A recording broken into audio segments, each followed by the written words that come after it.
Let me tell you a secret the sea hates to keep. Silver sings when it drowns. I didn't believe that when I first heard it, who would? But on certain nights off the Florida coast, if you hold your breath and dip your head just below the waves, you can hear a faint chiming, like a chapel bell smothered in velvet. That sound belongs to the 1715 treasure fleet. Thousands of coins hammered in Mexico and Peru. 2 chalices packed in cedar chests and emeralds stitched into rosaries. To the pride of an empire that tried to outrun a storm and paid for its arrogance in blood and glittering metal. Picture it, July heat so heavy the air tastes like copper.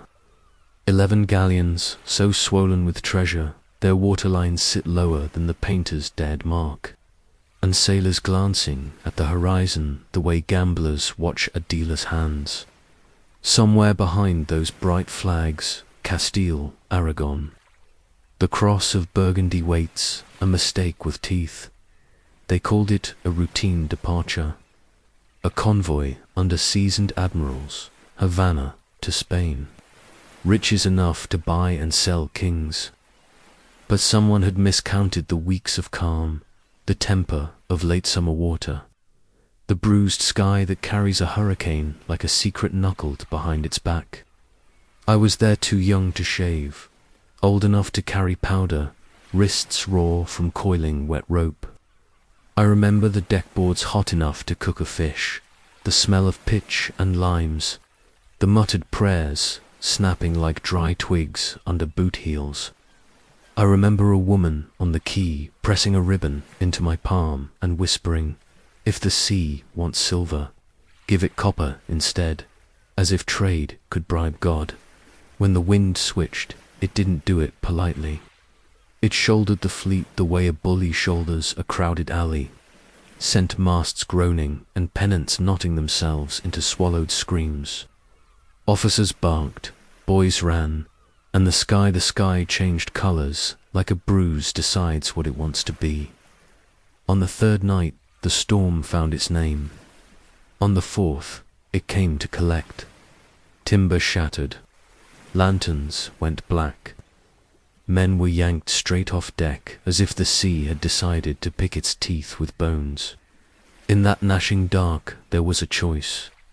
Cling to the coin-laden chests that promised salvation on shore, or cut them free and live to curse tomorrow. You want to hear how silver learned to sing. Lean in, feel the deck tilt beneath you. Smell the hot pitch go cold. We are an hour from impact, one prayer from mutiny, and the compass is spinning like a drunk. The first mast is about to snap, and when it goes, it won't be the only thing that breaks. Chapter 1 begins the moment a fleet becomes a rumourand, a rumour becomes a map. They told us to love the quiet because it meant God was listening. But that July, the quiet hung too long and too low. A ribbon of heat stretched taut over the straits until it thrummed when the wind plucked it. In Havana's roads, we lay at anchor like a string of beads on a saint's wrist.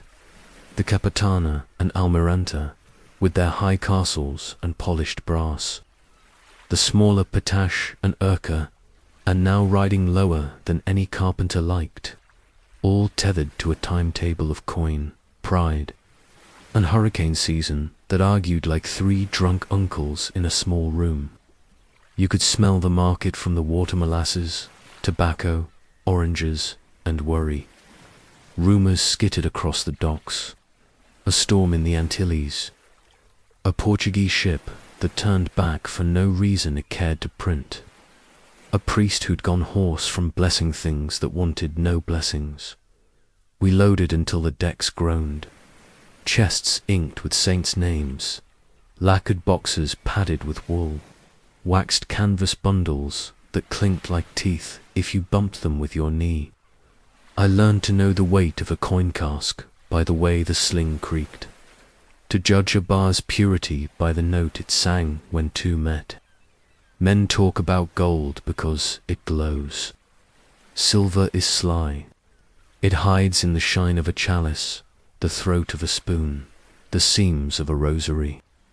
It smells like nothing until rain finds it, and then there's a sharpness on the tongue. Like a lie you can taste, Admiral you below, the one with the straight back and the stained fingers. From ink and citron walked the key with his hands clasped small behind him, the gesture of a man keeping his temper and his secrets in the same place. Beside him, Admiral Echevers had the flat gaze of a butcher proud of his knives. They argued over tides and insurance, as if the sea would be cowed by ledgers. "We cannot wait another week," a clerk protested, shuffling papers whose edges wilted in the soup-thick air. "The Crown bleeds interest every day these ships lays at anchor." "Ships don't laze," said old Alonso, our boatswain thumbing tobacco into a pipe. "Only men do. Ships bide." I was 16 and believed in 3 things. That rope burns, heal quick. That rum covers fear, and that storms were stories sailors told to make shore boys jealous. Denial is its own kind of weather. It keeps you alive until it kills you. We sailed under a sky to clean. The fleet unfurled itself, gulls shrieking like market wives, seeing their husbands drunk before noon.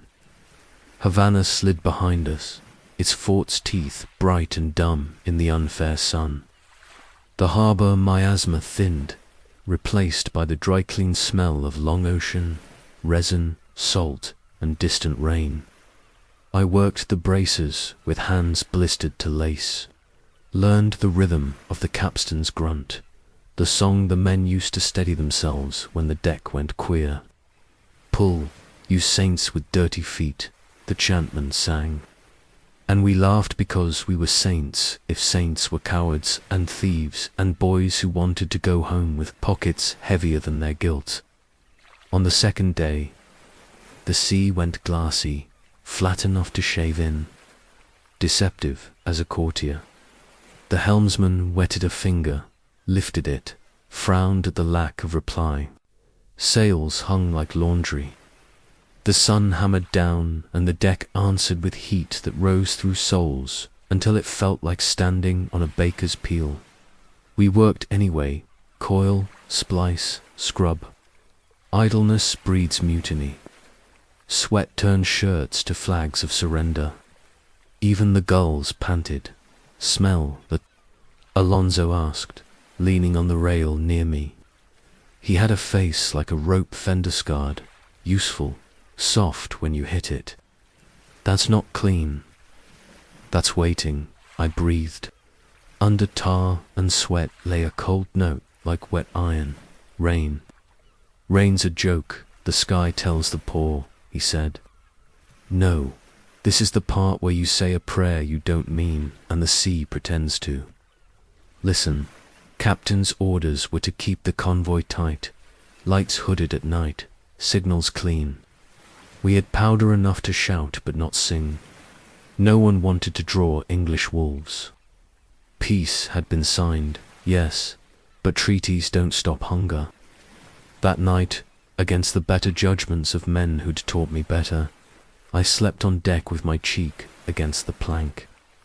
The ship spoke quiet in her sleep, tiny snaps of cooling pitch, a rope's whisper as it turned in its sleep. The infinitesimal argument between oak and iron that never truly ends until both rot. Somewhere far forward, a seaman with a pet name I cannot remember hummed a lullaby in a language none of us had, and it felt like mercy. The wind returned on the 3rd morning, sullen, from the south-southeast, a hand pressing the fleet toward the Florida coast, whether we loved it or no. Sails filled with a sound like parchment being crumpled by a ghost. The helmsman's jaw set. "That's wrong," he muttered. "Wind's drunk." Clouds stacked on the horizon like debts, flat-topped and smug. We adjusted course. Jubila's flagship flashed signals to flags, then 3, then a lantern wigwag that made the signalman curse at the timing. Orders to keep speed, to keep formation, to keep the illusion that men had any more say than ants in a sugar bowl. By afternoon, the swell had a pattern like a heartbeat that's been lied to. Boys sick on their first sea had long since grown their legs. Now even the old hands tightened their belts one notch and spat twice before lighting pipes. Tips of cigarettes, blue embers, long and wrong in the rising breeze. I was in the forechains checking the shrouds when lightning stitched the sky without thunder. That dry, crackly kind that makes the hair on your arms stand up and whisper. The first drop of rain was fat and warm, a coin against my forehead. The second was colder. The third was a fist. Shorten sail. Came the cry, and then there was no time to think. Men went spider-quick to yards, knives out to cut at canvas that had stiffened with salt and pride. When you reef in a hurry, you learn what your blood is worth. Mine was worth a rope burn I still carry, a slick strip down my palm that remembers the moment the wind decided to have an opinion of its own. Alonso barked, hands high. Don't you let her backwind, damn you. If you go tide better a broken arm than a swallowed boy. The rain arrived in sheets, then in walls, then as if the sea had unstitched itself and fallen upward to meet the sky. The deck tilted, flirted with catastrophe, recovered. The next heel held an extra degree too long, the way a drunk holds a step as he decides whether to fall. We hung on and yelled nonsense because the body likes noise when it thinks it might die. Night fell like a trap shutting. Lanterns guttered into black. The world reduced to feel and sound, lines slick underhand. The scream of rigging like cats on a lattice, the drum of rain on everything and nothing. Heave to, someone shouted from somewhere too far and too late. The fleet lost shape. Ships were glimpses between veils, a lantern swallowed, a boom blown. The sudden stink of powder as someone panicked and fired a signal gun into a storm that couldn't care less. The first mast that went belonged to one of the smaller transports, a pig of a vessel called La Hollandesa, because men like jokes when they think they're lucky. It didn't break so much as give up, a tired sigh in oak and iron that became a crack like a giant's shin snapping. The fall took two men into a tangle of spar and canvas, then took them overboard because physics is patient and kind to no one. Their shouts lasted as long as it takes to breath once. You cannot hear much over a hurricane, but you can always hear someone you know die if you've eaten with him more than twice. Our foremast bowed like a penitent, then changed its mind. The stays hummed. Cut the guns loose. The captain ordered, white teeth bared in a face that looked carved from tallow. If she wants to float, we let her, iron slid. Chains screamed joyless. Somewhere below, a carpenter was crying because he knew what this weather did to his work. We tried to run before it. The storm didn't allow that compromise. It shoved. The helmsman might as well have been arguing with a king. The Florida coast, a smear we'd been keeping to our east like a rumor you respect, began to insist. Someone on the quarterdeck crossed himself with his left hand by accident and didn't fix it. Bad luck demonstrated a sense of humor, at dawn not proper dawn, but a grey thinning like a miser loosening fingers. The shoal water turned from invisible to murderous. Waves ran white over teeth we couldn't see until they'd chewed something. Sound, cried the master. Sound, sound. Boys with lead lines leaned out into the rain, swung, let fall, felt for the nudge of bottom on their wet rope. By the mark nothing. Came one call, then by the then too quickly by the Mark III. Alonso's mouth went hard. "We're being herded," he said. "Like pigs." The flagship fired a piece that echoed like a god finding his voice. Orders, a prayer. No time. The sea made the next choice. We struck. Not hard the first time. A bump, a judder. A vast animal putting weight on a new leg. Men braced and lied to themselves. Maybe it will pass. The second strike was a decision. The ship lifted on a swell, glanced off, something wrong. Swung broadside to the waves with the bored cruelty of inevitability. The third was teeth finding meat. Hull plates groaned.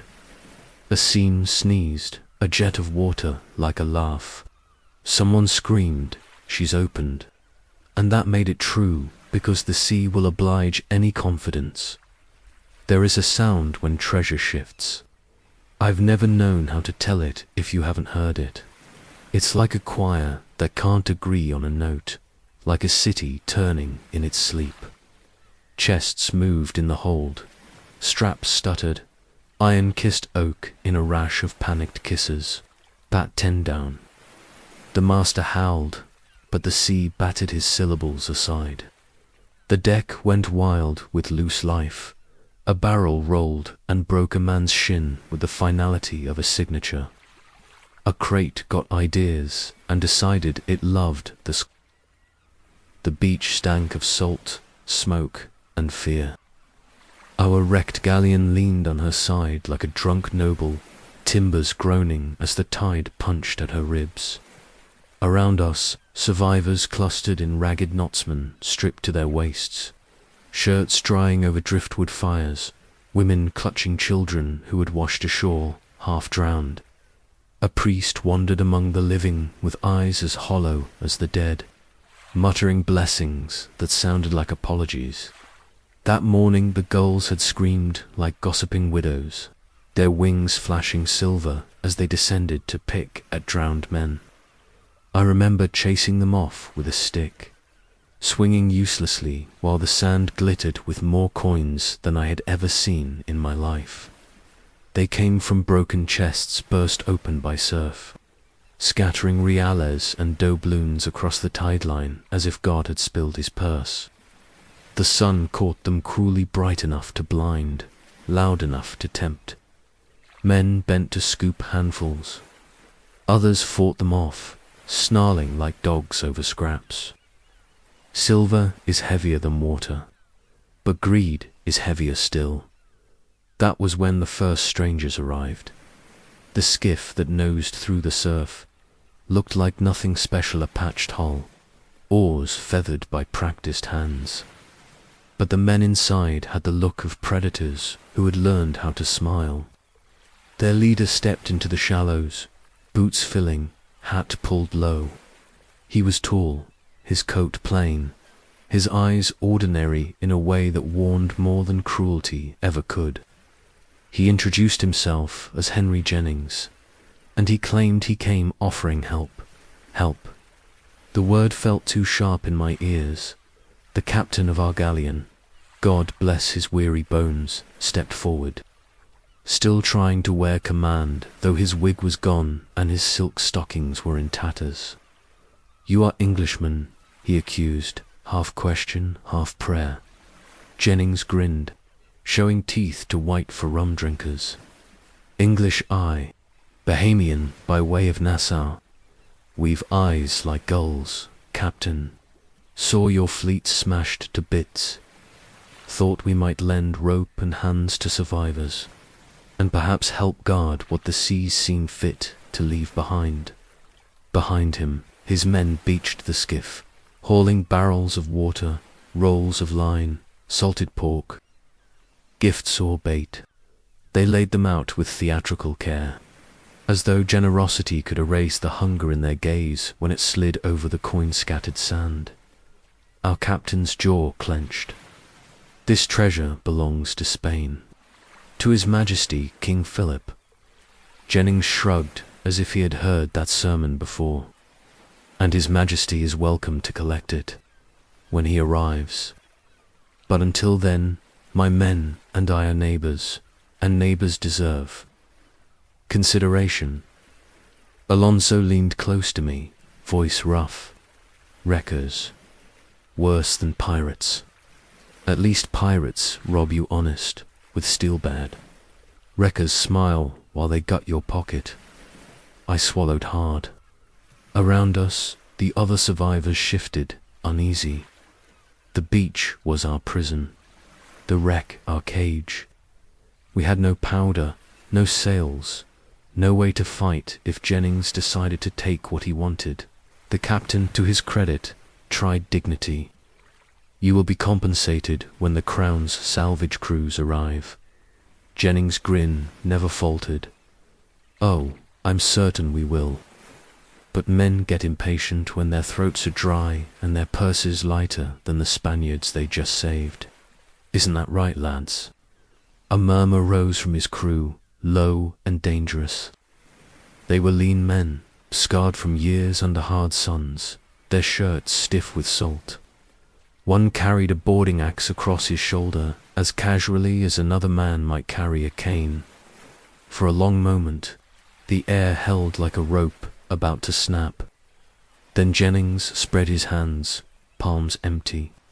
We'll not quarrel today. You've lost enough. Let us drink to survival. And with that, he ordered his men to roll a barrel of rum onto the sand. The staves creaked, the smell sharp and sweet. Our men starving, thirsty, desperate trushed, toward it like moths to flame. Jennings had won without drawing steel. That night the fires on the beach burned higher. Survivors and wreckers mingled, drinking, singing, laughing too loud for men surrounded by corpses. I sat apart with Alonso, chewing hard biscuit that tasted like dust. He spat into the flames. They'll bleed us slow, he muttered. Help us bury our dead. Fetch our driftwood. Keep watch against Indians. And while we're grateful, they'll spirit away coin by coin until the sand's clean and we're beggars in our own wreck. Can we stop them? I asked.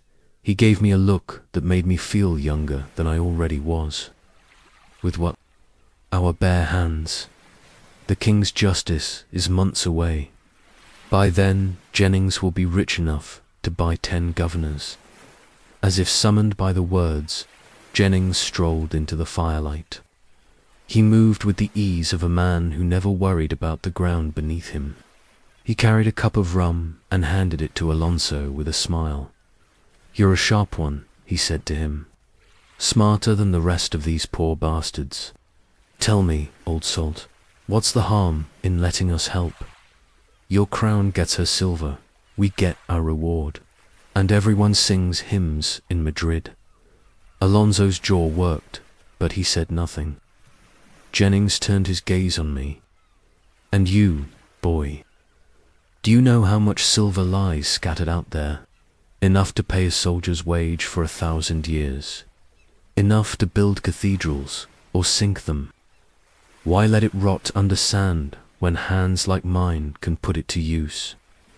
I wanted to spit, to say it was Spain's by right, but the words tangled in my throat, because some part of me wanted to plunge my hands into that glittering surf and fill my pockets until they burst. Jennings saw the hesitation, and his smile widened. Think on it, he said, then melted back into the crowd, leaving the taste of temptation like salt on my tongue. The days that followed blurred with hunger and labor. We scavenged wreckage, built lean-tos from broken spars, tried to dig pits deep enough to hide what treasure we could before Jennings' men found it. But the sea betrayed us. Every tide uncovered more coins, more bars, more relics. The beach became a jeweler's display, impossible to guard, impossible to gather. Jennings grew bolder. His men patrolled with ours, guarding the treasure. They found excuses to take chests to their boats for safekeeping. they said, until the holds grew heavy. When our captain protested, Jennings only shrugged. Would you rather the English frigates take it? They're watching too. And indeed, sails had been spotted on the horizon, distant, patient. The world had scented blood and silver, and the 1715 wreck site was becoming a feast. At night I could not sleep. The sea sang louder, coins chiming under the surf. I dreamed of drowning in a rain of silver, of coins filling my lungs until I sank laughing. I woke with sand in my teeth and Alonso shaking my shoulder. You'll need to choose, boy, he said grimly. Do you clutch the king's gold and drown with it, or do you swim with thieves and breathe a while longer? The breaking point came with blood. A group of our men, maddened by hunger and greed, tried to sneak a chest inland under cover of darkness. Jennings' patrol caught them. Shouts woke the camp, blades flashed. By dawn, 2 Spaniards lay dead, their blood darkening the sand. Jennings claimed innocence, said his men acted only in defense, but his eyes dared anyone to challenge him. The captain did, briefly, his hand trembling on the hilt of a borrowed cutlass. Jennings stepped close, voice low but carrying. Draw it, and I'll have every chest buried under this sand gone by nightfall. Leave it, and I'll let your survivors eat another week. The captain dropped the blade, and in that moment, we all knew Jennings ruled the wrecks now. That afternoon, while gulls picked at bodies, I saw something I will never forget. A woman, one of the passengers, her dress torn to rags, sat by the surf, scooping coins into her lap. She stacked them carefully, 10 by 10, as if order might protect her. When Jennings' men approached, she screamed and flung handfuls at them, the silver cutting arcs in the sun before vanishing into the waves. She laughed until her voice cracked. Then she wept. Jennings only shook his head. The sea keeps her better than any of us. By the end of the week, the beach was crawling with scavengers wreckers from Nassau, fortune hunters from the Carolinas, even Spaniards who had slipped away from St. Augustine to aid their countrymen. Fires burned every night, voices raised in a dozen tongues. Deals were struck, betrayals whispered. The survivors of the fleet, once proud sailors of His Majesty, were reduced to pawns, in a game we no longer controlled, and through it all the sea sang. Always that faint, cruel chime, as if reminding us who the treasure truly belonged to.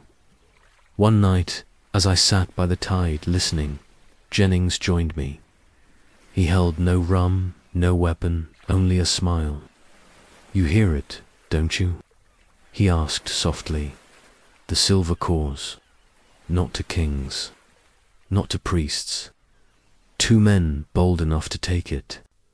That's the only law that matters. I said nothing, but inside me something shifted, because I realized then that the storm had not ended with the wreck.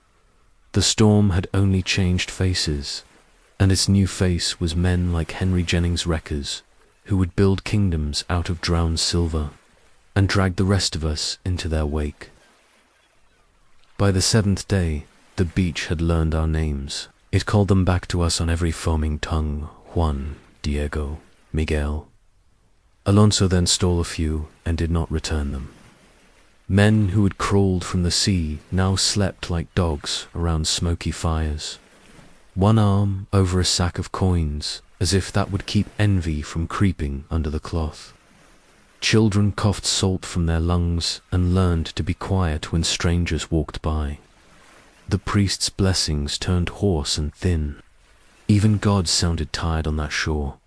Jennings' camp swelled like a harbour fungus. Skiffs multiplied. New men arrived with faces the wind had carved into permanent squints. Shirts stiff with dried brine, and eyes that didn't look at you so much as sought, useful, dangerous, finished. They walked among our wreckage like buyers at a market, prodding beams, prying open burst chests, tossing aside what they could not spend.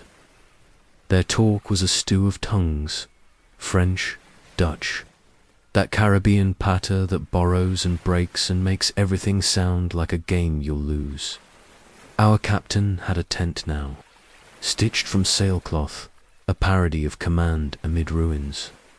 He kept a ledger as if numbers could shame the tide. Chests seen, chests moved, chests promised.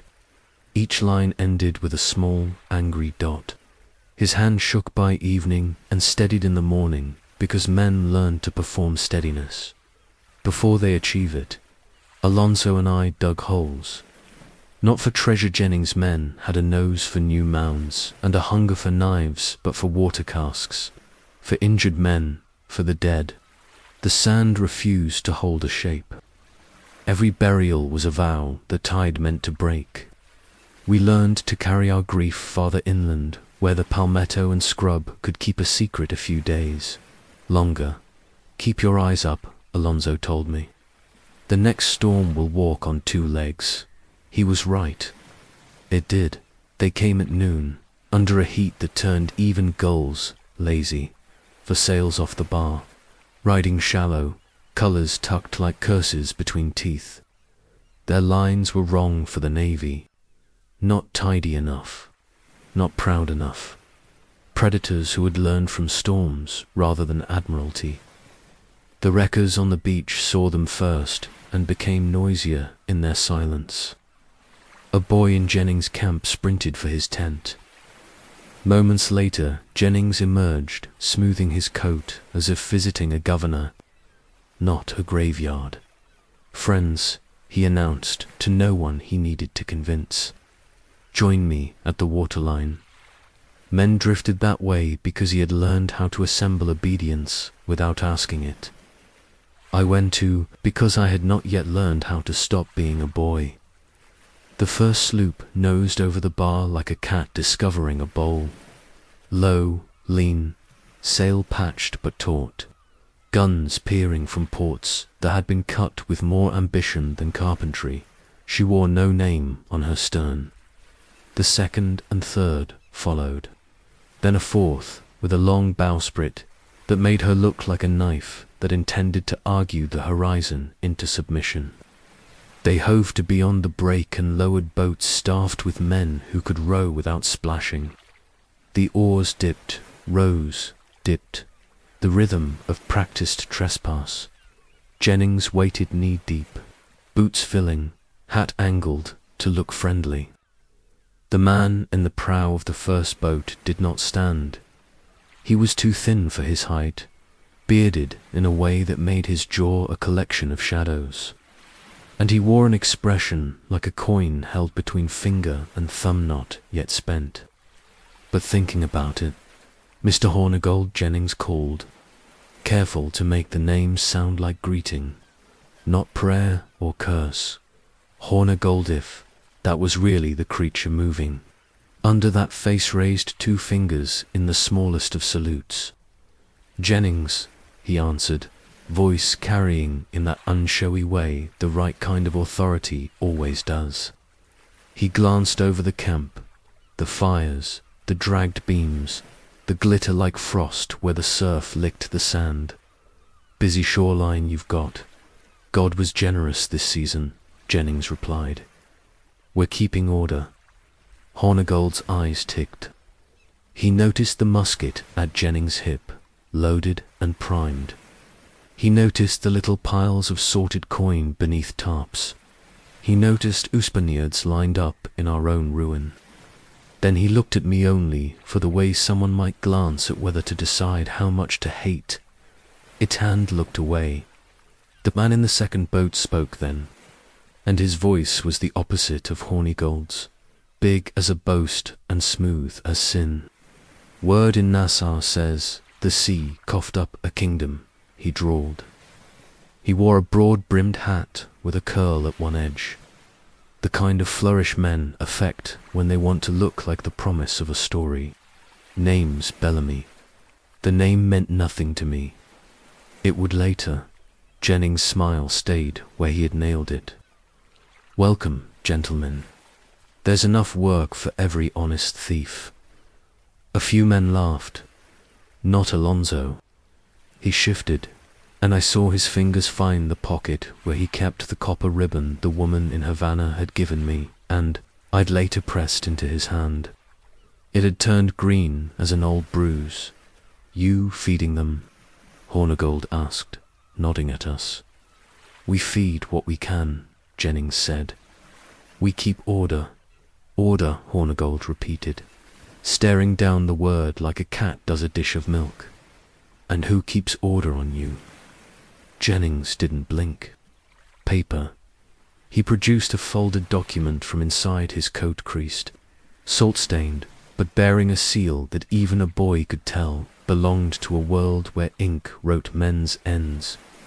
Hornigold let his oarsman drift closer, took the page, scanned, snorted, handed it back. Letter of marque, he said. Privateer's blessing. A polite way to say thief, so long as you embarrass the right enemies. Jennings bowed minutely, as if congratulated by an equal. The right enemies are here. Spain, Hornigold said. Spain, Jennings agreed. Then, but I've no interest in dead men unless they're holding a full chest. We can work together. Nassau will eat anyone who doesn't bring meat. Bellamy grinned. His teeth were pious. Miracle of maintenance, or a miracle of theft. I admire an honest appetite, he said. What's the split? Jennings' men shifted behind him, a tide of eagerness and calculation. Our men watched like cattle watch, men who know how to use a knife quickly and clean. Half what you take beyond the bar, Jennings said. Half what's gathered on shore that you move for me. I keep order here. You work water and edge. Half, Hornigold repeated, tasting the arithmetic. You bring a governor's seal to the beach and think the ocean owes you coin for your trouble. Jennings' smile turned knife-thin, then re-smiled, as if he'd decided to spare the joke.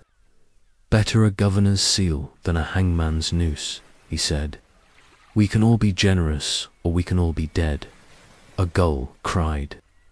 The sound had no opinion. The surf slid in and out, tireless, greedy, patient. Bellamy's gaze went sideways to Hornigold's, and something passed between them, some tax of memory or promise. Hornigold nodded once. Half, he said. For now, the deal made. Breath exhaled from men who'd been holding it too long. The boats ground on sand. New hands joined old crimes. By sunset, the beach had become what the world always makes of catastrophe when the world is given time, an economy. Order was a mouth that demanded feeding.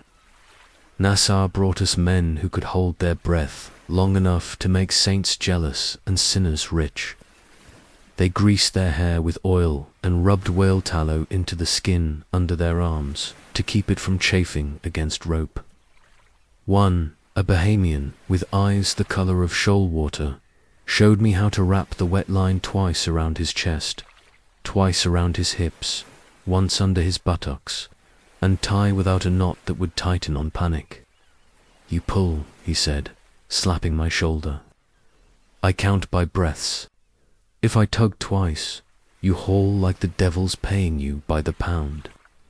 If I tug once, you let me die and go home. He grinned when he said it. But his grin met something behind my ribs and stuck there like a fishbone. They gridded the shoreline like surveyors laying streets for a city. Boys walked the low tide with iron-tipped poles, prodding for chests, feeling for the dull thud of a bar or the bright clink of loose coin. Men set stakes and ran ragged twine between them so that the sea's trick of moving everything. An arm's length to the left would not confuse their greed. They watched the sandbars like shepherds watch sheep counting, always counting. And every time the surf bared a patch of glitter, a skiff appeared with men who could be charitable in direct proportion to how much they'd already taken. Spanish soldiers arrived from St. Augustine the way men do when orders and fear travel together. Boots wrong for sand, coats wrong for weather, muskets clean and useless in spray. They planted a standard and proclaimed the king's displeasure. A wrecker handed them a piece of eight and asked if the king might be less displeased, a handful at a time. The officer hissed and struck him with the back of his hand. That night the officer's tent caught fire and the wrecker moved through the smoke with a wet blanket and a bucket and a hand as steady as a priest's, while the officer coughed and thanked him. "You see," Jennings said to the captain the next morning, gesturing at the intact standard, the unburned tents. "Order. We lived inside the contradiction until it felt like a law. Spaniards patrolled with wreckers because dying was cheaper than refusing. Nassau's men dove and surfaced, each rise glittering with something that would feed a rumor in Jamaica tomorrow. Hornigold took a sloop and ran the outside bars, where boadies tangled in eelgrass and ropes flirted with ankles. Bellamy set his eye on the northward shoals, where rumor said a heavy chest had settled in a hush too deep for ordinary lungs. Jennings counted and paid men on time, because discipline breeds addiction faster than rum. The moments stretched like a rope under strain. Every man on that beach, Spaniard, wrecker, pirate, or lost survivor, knew the sound that would follow. Muskets leveled, smoke already feathering from primed pans, eyes squinting against the glare. Jennings stood at the edge of the surf, hands still raised, the water licking his boots. Hornigold crouched slightly, weight forward, like a wolf tasting whether this was the night to break his teeth. Bellamy cursed him, smiled broad enough for everyone to see, as though he were the host of some grotesque theatre and we, unwilling, had purchased tickets. The governor's envoy, the man with the parasol, spoke again, his Spanish precise as a fencing blade. "By order of His Most Catholic Majesty, and by the authority vested in me by the governor of Florida, you will surrender this beach, this treasure, and your ships. Refuse, and I cannot be held responsible for what follows." Jennings let the silence sit. Men twitched. Somewhere a gull laughed, harsh and stupid. Finally, he lowered his hands. "You say treasure as though it is yours already," he called back. "But I've seen storms that write their own ownership papers. The sea grants no titles." The envoy gestured with his pistol. "You mistake tolerance for weakness, sir. Spain's memory is long, and its vengeance longer. It should have ended their volley, a rush, blood turning the tide pink. But Jennings had not survived Nassau cesspit and the Crown's courts by gambling without loaded dice. He turned, quick as a blade flash, to Hornigold and Bellamy. "Smoke and scatter," he said. "Half will die if we stand. All will starve if we yield." Hornigold grunted. Bellamy laughed, and the order spread like fire in brush. The first shots cracked. A line of smoke ripped across the ridge.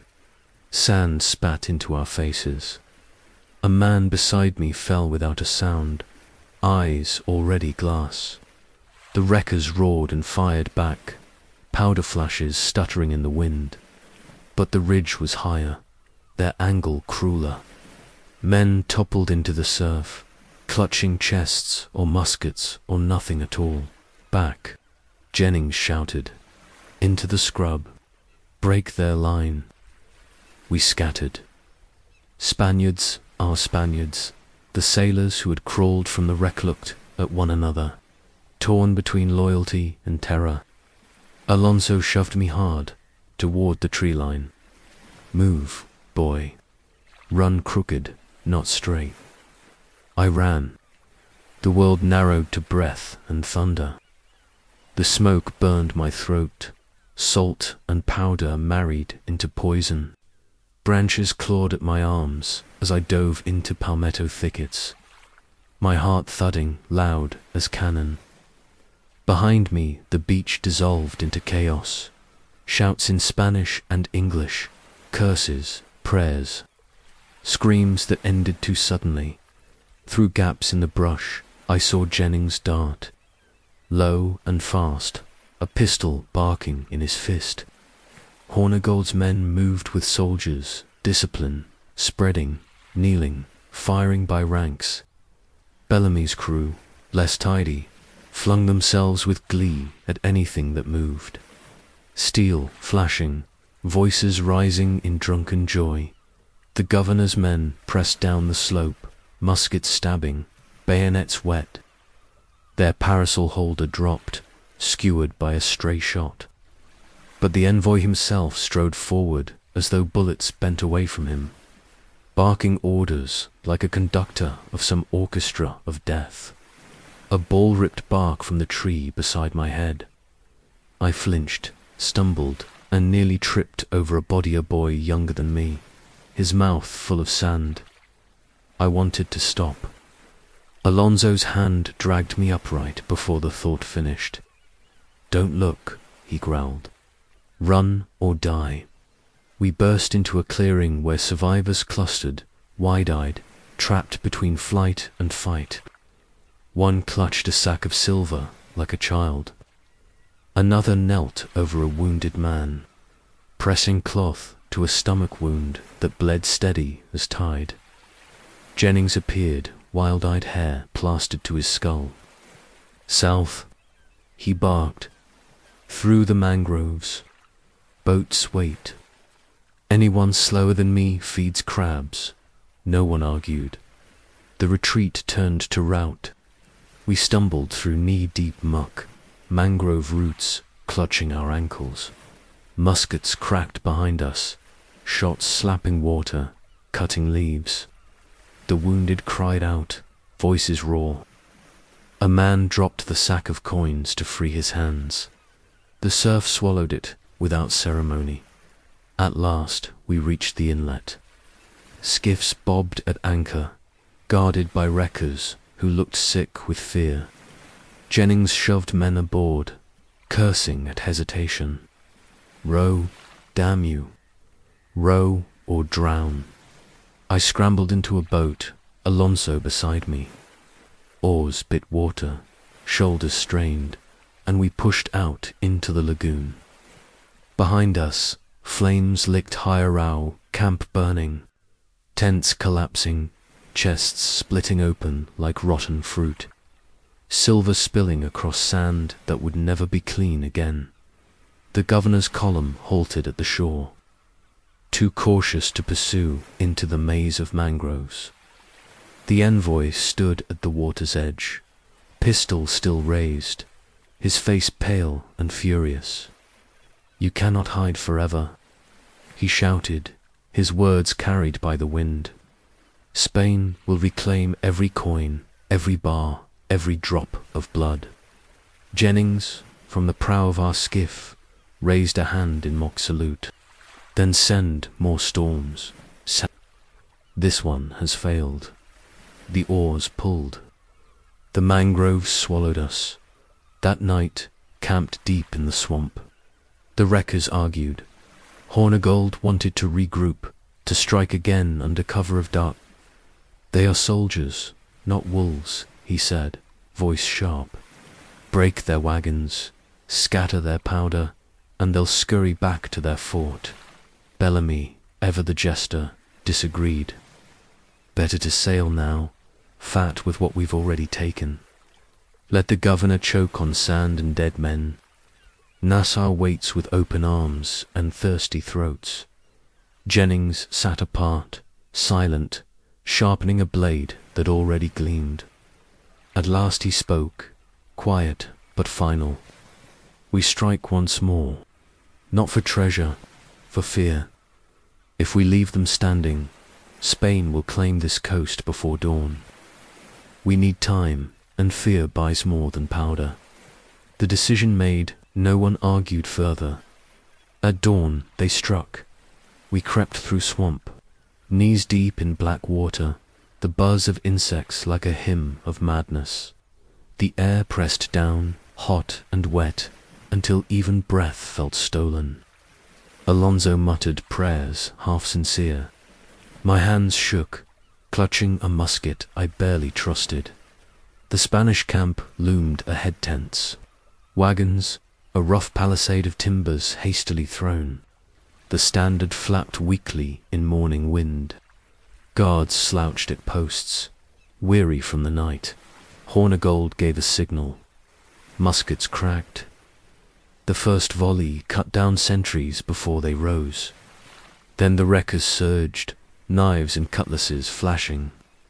Bellamy leaped a wagon with theatrical flourish, pistol in one hand, sword in the other, shouting like a stage hero.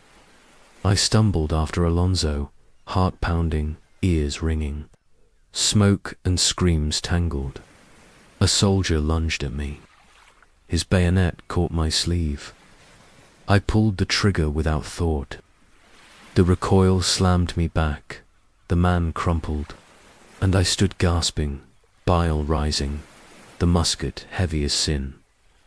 Jennings stormed the center, pistol empty, blade wet. He cut a path toward the wagons stacked with silver, slashing canvas, spilling bars into the dirt.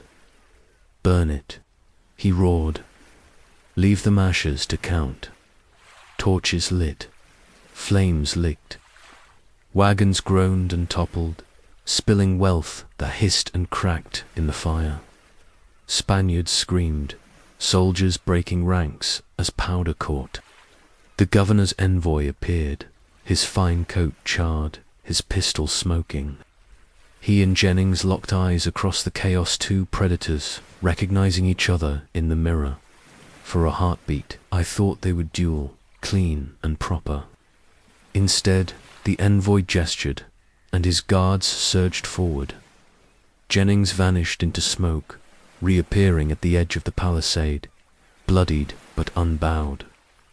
Enough, he shouted. Fall back. We fled again, but this time leaving only ruin behind. The Spanish camp was fire and screams, wagons collapsing, silver molten in the dirt. When we reached the beach, hours later, exhausted, half mad, the sight stopped us cold. The tide had gone out, farther than I had ever seen. The wrecks of our galleons lay bare, ribs jutting, bellies split. Silver spilled from their sides in gleaming rivers, coins rolling into tide pools, bars stacked like bones of giants.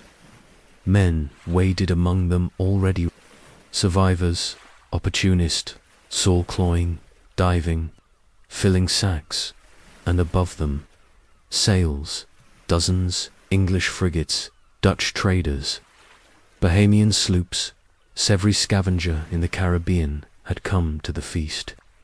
Their colors fluttered like vultures' wings. Jennings stood, chest heaving, face unreadable. The sea has opened her vault, he murmured, and every thief in the New World has heard the song. Alonso spat. Then God help us all. At low tide, the sea became a cathedral stripped of its roof. Ribs of galleons arched out of the flats like the bones of saints. Shattered bulkheads yawed open and bled silver into tide pools so bright they looked like pieces of sky fallen to the sand. Men waded waist deep, torsos bent, hands groping in eelgrass, emerging with fistfuls that flashed and chimed and turned every eye nearby into a set of hungry knives. Ships rimmed the horizon in a loose horseshoe frigates riding proud. Rakish sloops angling closer, clumsy traders dropping boats the way gulls drop shells. Flags meant less than distance now. English, Dutch, French, a rebel's pennant that meant only not you. Every color faded to the same shade. Opportunity Jennings didn't blink at the armada. He measured it. "We take the near wrecks and make lanes," he snapped, voice harsh with exhaustion and intent. "You," he jabbed at a Bahamian diver with the calm eyes of a heron. "Your men sound the east pools. No shouting, no showing. Rope to the mangrove line. Hornigold, keep the skiffs moving. No clots." "Bellamy charm," Bellamy said, already grinning at a Dutch captain with a nose like a rudder. "I'll charm." Spanish soldiers came down the beach in a wary column, muskets at the trail, eyes on Jennings, as if he were a storm you could reason with. Our captain walked with them, once our captain, now a man whose title had been wrecked harder than any hull. He looked ancient. The envoy rode behind, parasol gone, hat gone, dignity stripped to sinew. He and Jennings regarded each other the way two sharks do when there's too much blood for either to pretend politeness will change anything. "We will formalize shares," the envoy said, voice raw but precise. "By authority of authority is a rope," Jennings said pleasantly. "Today it's wet. They didn't shoot. Not yet. There were too many witnesses. Too many ledgers open, real and imagined." The feeding began. Diving crews worked in teams. 2 to sound, 1 to mark, 4 to haul. A grid of thin poles sprouted along the flats, each tied with a rag in a color depending on who had staked it. Nassau blue fluttered beside Spanish red, beside a strip of sailcloth bleached to honorable poverty. Men argued, then stopped arguing when a pistol appeared, and both remembered that pistols misunderstand nuance. Alonso and I were set to haul. "The Bahamian Junit," he said, though you could taste salt on the letters. Looped the wet rope round his hips and chest with the casual grace of a man who trusted physics when it came from his own hands. "You feel 3 tugs. You pull steady like a hymn," he told me. 2 tugs. You haul like your mother's drowning. 1 tug, he shrugged. "You tell my cousin I always owed him money." "What's 1 tug?" I asked, heart-knocking ribs. "Why not haul?" He smiled with half his mouth. "Sometimes the sea wants to keep what it has." Junit took a great belly breath, went limp as a net, and slid backward into the pool. The rope went tight. Alonso wrapped it over his shoulder. I did the same. We leaned and sang a whole song under our breath, because rhythm keeps men from thinking about dying. The first pull was smooth, a canvas-wrapped roll, heavy as a sin confession. Bars. We dragged it to a sled made of planks, and a skiff with scabbed gunnels nosed in to lift it. A Nassau man with a scar like a tally mark across his throat stuck a peg through the rolls lacing to test the feel. "Good bread," he grunted. He and Alonso exchanged a look like 2 dogs at the same bowl respect, edged. The second pull hung, jerked, came free with bubbles, coins tinkling out of a ruptured seam like laughter. That sound did something to me, to all of us. It smoothed scruples, sharpened elbows. A Spaniard darted in, scooped, stuffed wet silver into his shirt. A wrecker cuffed him without malice. The coin flew, flashed, vanished. Men laughed, then stopped when Hornigold materialized like bad weather and set 5 men to counting with a ledger so battered it looked honest by noon. Bellamy had made friends with 3 foreign captains and declared enmity with 2. He swaggered along the bar with a bottle he hadn't paid for, offering sips, taking names, trading jokes until you forgot the punchline was always a knife. Jennings stayed dry as long as he could, prowling the lanes, keeping skiffs from tangling, slapping the butts of men's greed into a rhythm that looked like order. The envoy built a small fort out of opposition. Spaniards staked a square of beach with bayonets in the corners, drove a wagon axle into the sand, tied a rope to it, and called the space under the rope sovereign. Men laid bars there with ceremony. Others walked past with sacks slung over their shoulders and smiled without stopping. The priest wrote names with a trembling hand and a loyalty nobody paid for. He looked older than the captain, and the captain already looked like driftwood that could still say, "Sir, there were fights." Of course, there were fights. A Dutchman caught a Bahamian with his pole planted in a grid square. The Dutchman swore, bore his rag. The Bahamian laughed, a sound that said, "Count better." The Dutchman swung. The Bahamian ducked. The Dutchman met a knee, then the sand, then a boot. Hornigold broke it up with the flat of his blade and a patience that means a man has practiced. "Fight the tide," he snapped. "Leave the men to it." By late afternoon, the heat had turned our necks into rope and our eyes into small, mean windows. Flies had discovered us. So had a pair of sharks, their fins writing casual V's just beyond where the bar dropped into deeper green. When a body drifted near the edge, someone nobody could name with certainty, the sharks corrected the namelessness without ceremony. Junot surfaced 20 paces away and didn't look. He spat water, flashed a finger's fine end vanished again, and then I saw it. Not the biggest chest, not the brightest spill. A shape in a seam of the wreck where the belly had split around a rib and then sagged. It looked like a bell, oak and iron tarred, with a cross incised at one end and a crown at the other. A tube ran into it, clogged with weed and mussel.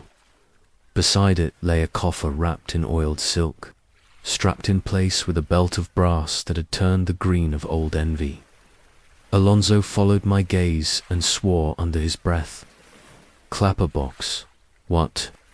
"For jewels and delicate things," he said, eyes narrowing. "They bell them. Trap a bubble, keep the inside dry. Not for bars. For what bars can't buy," his mouth twisted, "or for the Queen's toys." I remembered rumors whispered on the quay in Havana, a casket meant for a royal wrist, of emeralds set like winter in spring, of a cross large enough to make a bishop choke on his own sermon. Rumors sink or float on how many mouths have chewed them. This one had never quite drowned.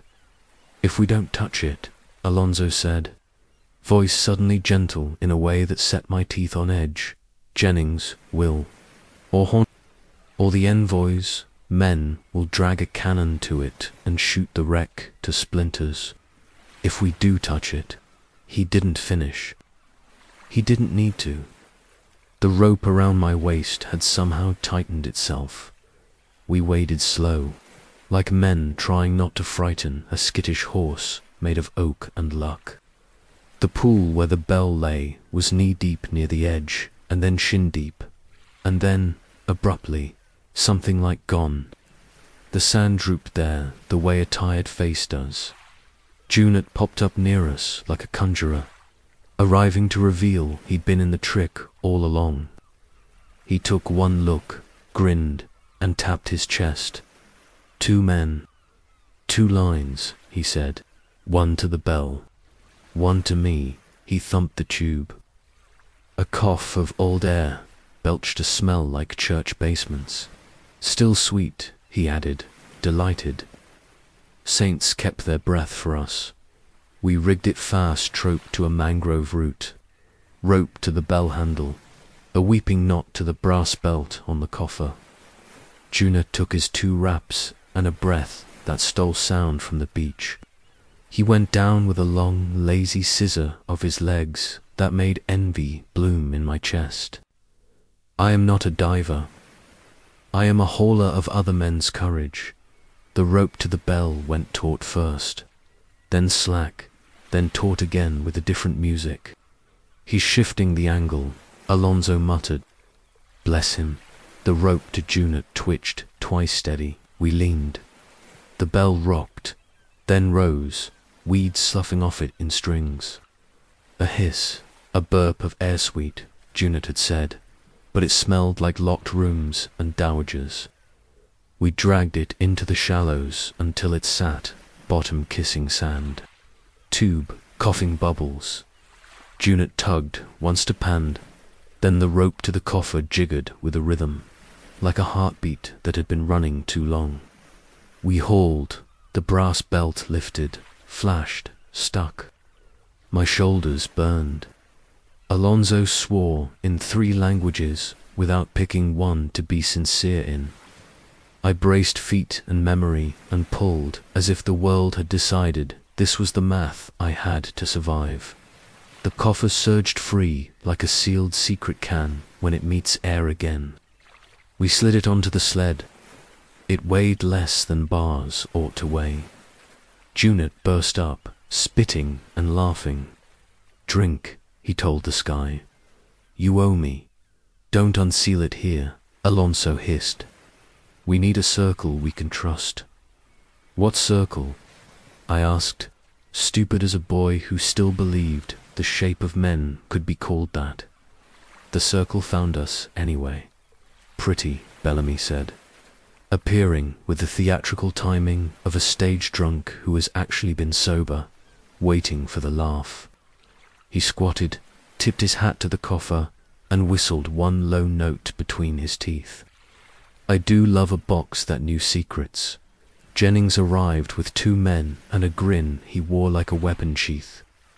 Hornigold glided in behind, his glance a quick ledger. Rope, brass, me, Alonso, Junot's wet shoulders, the bell. The envoy followed slower, flanked by 4 musketeers whose eyes had been taught to see only certain things at certain times. One look at the cross and crown carved on the bell and his mouth whitened.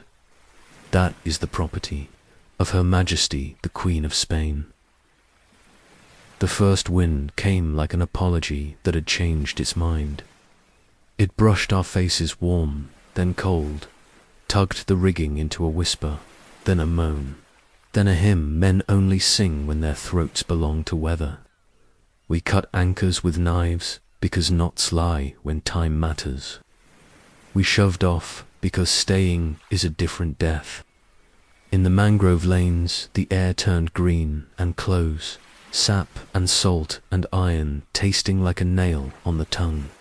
The canvas-wrapped coffer lay amidships lashed under the thwarts, and every man gave it the respect sailors give a priest, near enough to borrow its god, far enough not to catch its curse.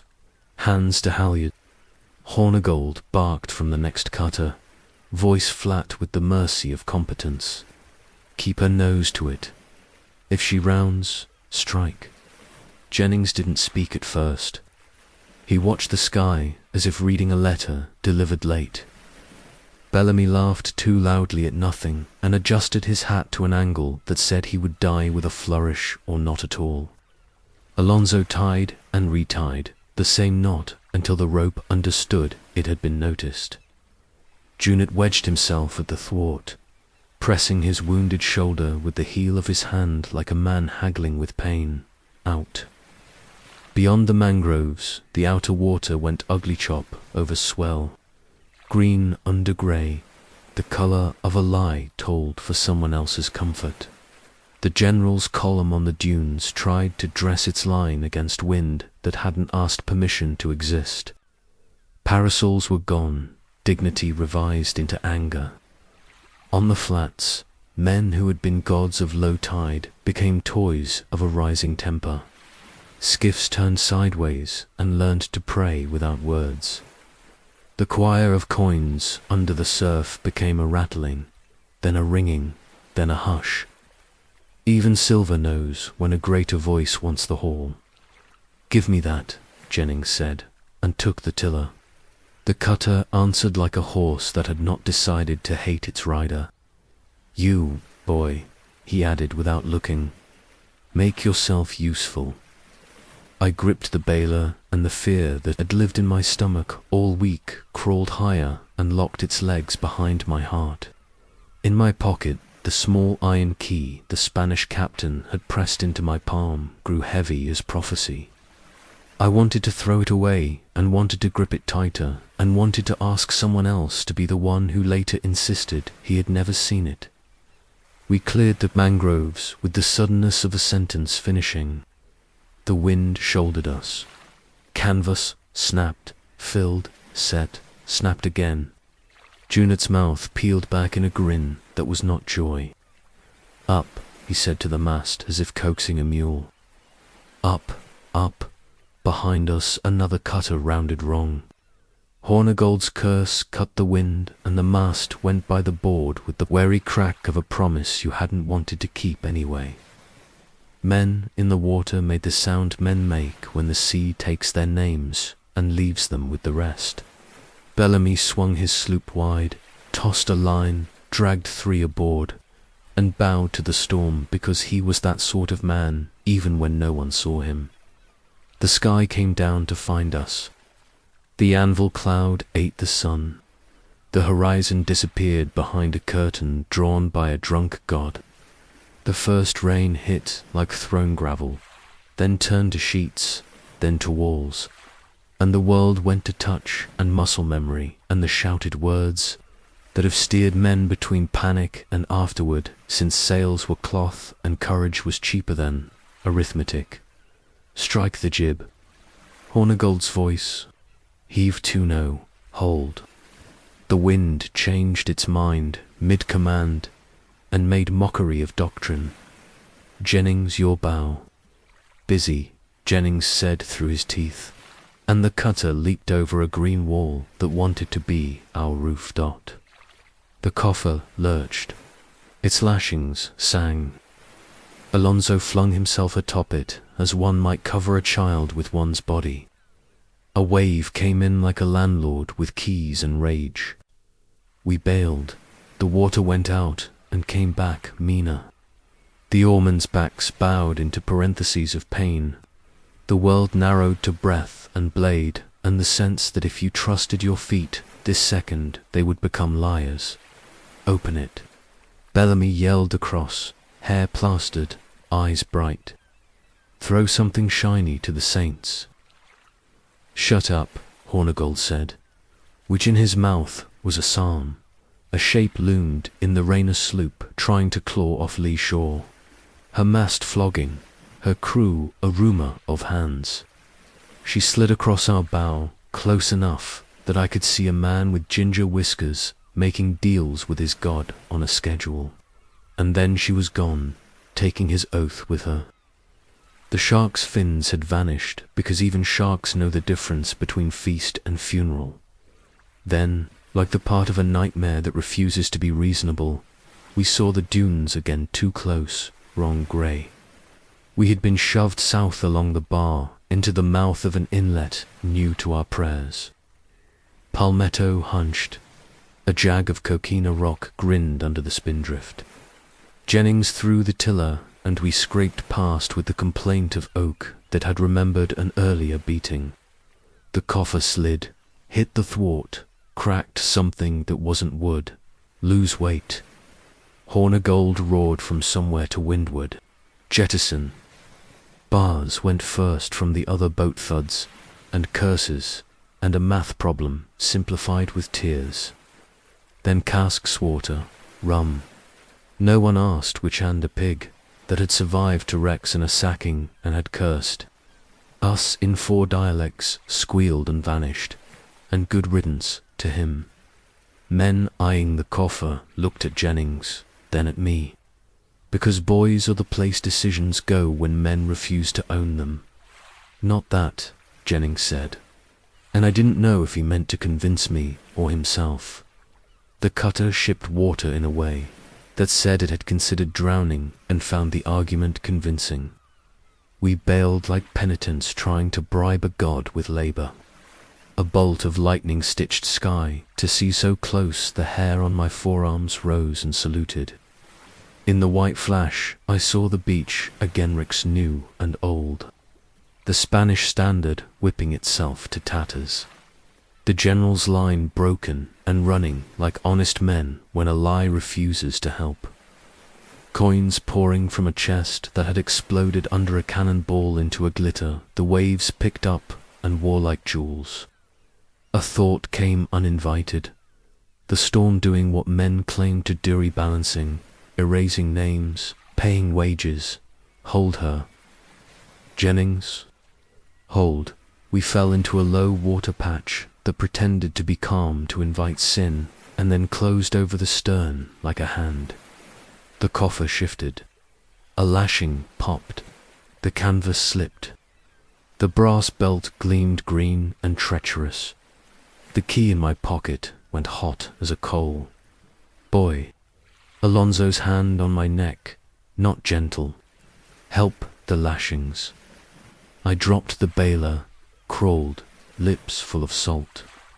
My fingers found hemp, not slick with rain and fear. I hauled it round athwart, and the combing, and the world's patience. Something in the coffer groaned wood, or what would held. I felt the iron of the key through wet cloth, a shape that insisted on being remembered. Give it me, Jennings said. And for a second I thought he meant the key and understood that if he said it twice, I would. But he meant the tiller. He shoved me aside with a knee and tightened us into a climb up a water face that didn't deserve to be a hill. Bellamy's voice sailed past on the wind, ridiculous and true. Smile, gentlemen. You'll look prettier in the ballads. We crested, slammed, crested again, and then the inlet opened its dark throat and gulped us in. Mangroves again, black water with less pretension, wind shouldered aside by clamped-together roots. The rain softened.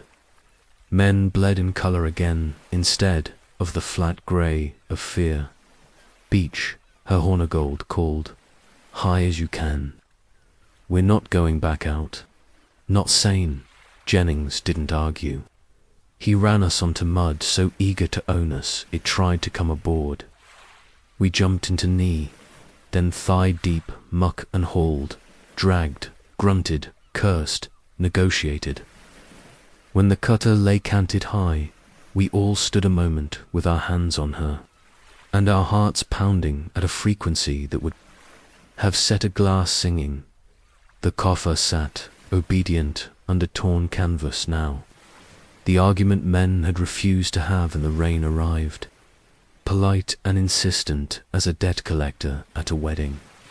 Hornigold glanced toward the mouth, where the storm combed the hair of water into neat rows and then tore them out again. Bellamy rolled his shoulder, checked the priming on pistols that had no business being dry and somehow were. Alonso put both hands on the coffer like a penitent at a reliquary. Open. Bellamy asked. Bright as murder.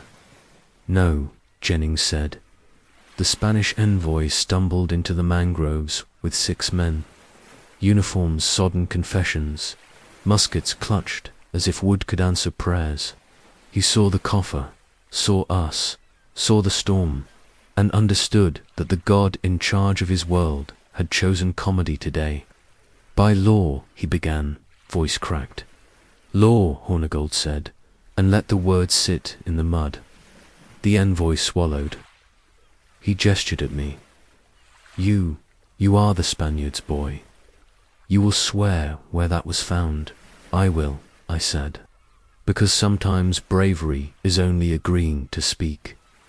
Jennings cut the last lashing and rubbed his thumb over the brass belt as if testing the teeth of a dog.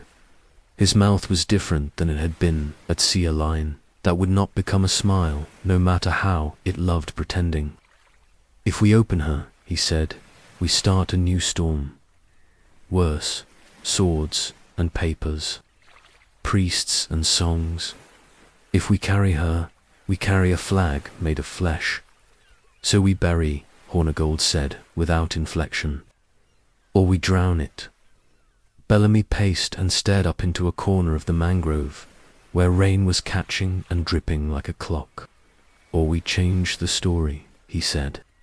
Open it, take one jewel, let the legend feed on that, and leave the rest for saints, sharks, or kings.